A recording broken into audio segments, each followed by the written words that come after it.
जी, मुल्क के अंदर आलमी वबा कोरोना वायरस के बाद इस वक्त देखा जाए तो हुकूमत की जानब से जो नरमियाँ की गई हैं, इसमें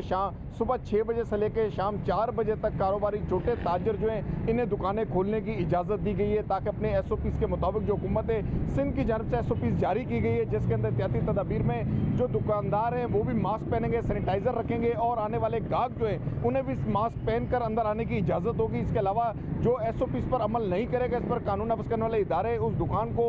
सील कर सकते हैं। और इस हवाले से चैम्बर ऑफ कॉमर्स की जानब से सराज टेली और जितने भी ताजर बरादरी इलेक्ट्रॉनिक्स मार्केट्स की जानब से इरफान रिजवान, उनकी जानब से भी ये वाज़ेह कर दिया गया है कि जो भी दुकानदार SOPs पर अमल नहीं करेगा, अगर उसे सील कर दिया गया तो कोई एसोसिएशन या चैम्बर ऑफ कॉमर्स उनके पीछे नहीं आएगी। तो छोटे ताजर जितने भी हैं जिन्हें दुकानें खोलने की नरमी दी गई है, लॉकडाउन को इस पर नर्म करते हुए इस हवाले से उन्हें यह भी पाबंद किया गया है कि वो तमाम तर एहतियाती तदाबीर जो हुकूमत सिंध के साथ तय पाई हैं उन पर अमल दरामद भी करेंगे। इस हवाले से ताजर बरादरी ने भी एतमाद दिलाया हुकूमत सिंध को भी और अपने आने वाले कस्टमर्स को भी कहा है कि वो हमारे साथ तामुन करें और तमाम SOPs पर अमल दरामद करते हुए दुकानों में आएँ और ख़रीदारी करें। इस हवाले से सोशल डिस्टेंस, फिजिकल डिस्टेंस की भी बात की गई कि फासले रखते हुए वो दुकान में एक एक करके अंदर आएँ। और इसके हवाले से दुकानदारों के अब आज सुबह ही से जब देखा जाए तो कराची की जो मार्केटें खुलना शुरू हो गई हैं, रोड पर भी मामूल की ट्रैफिक इस वक्त कैमरामैन दिखा सके तो इस वक्त देखें रोड के ऊपर बिल्कुल जिस तरह नॉर्मल ज़िंदगी गुजरा करती थी लॉकडाउन से पहले,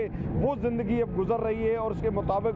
जितनी भी मार्केट्स है वो आस्ता आस्ता खुलना शुरू हो चुकी हैं। शॉपिंग मॉल जो है उन्हें बंद रहने की हदायत है। जितने भी रेस्टोरेंट हैं वहाँ पर सिर्फ डिलीवरी की इजाज़त है। इसके अलावा जितने भी मेडिकल स्टोर है, करियाना स्टोर है, इन्हें जो है इजाज़त दी गई है जो शेड्यूल के मुताबिक है। इस हवाले से अब शहरी जो है नरमी से इस्तेफादा हासिल करते हुए नज़र आते हैं।